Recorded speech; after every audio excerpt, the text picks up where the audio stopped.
Napansin mo ba? Kapag mataba ka, iisipin nila na matakaw ka.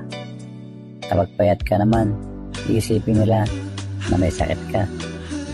Kapag maayos ka magdamit, iisipin nila na nagyayabang ka.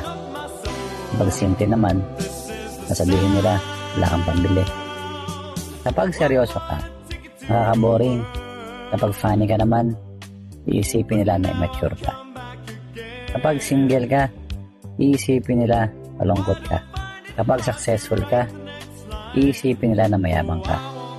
Kapag naghihirap ka naman, iisipin nila matamad ka.